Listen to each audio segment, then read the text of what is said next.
policeman here, look. I'm not a policeman. Copper. Yeah, I'm not. He says he's going to put his ankles on Are me. you doing a film with me? Is he a threat? I'm not a police officer, no. Why you got ankles then? Because I'm a security guard with Where's it? I don't need to be wearing it right now, I'm not working. I'm just a civilian right now. Oh, yeah. Why are you filming me for? Why you got the ankles on? Why has he got fucking dragon soup in his pocket? You paid for that? I've already paid. Pay for it, son. Pay for it, yeah. I'll send it.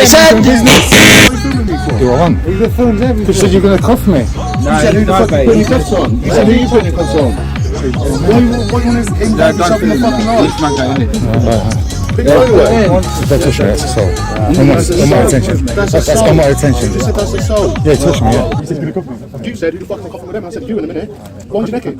Huh? Any day, all day. I'll take him out. I've got that in a minute. I'll come on up to you all day. I'm out here for a cuff. Nah, you ain't going to cuff no one.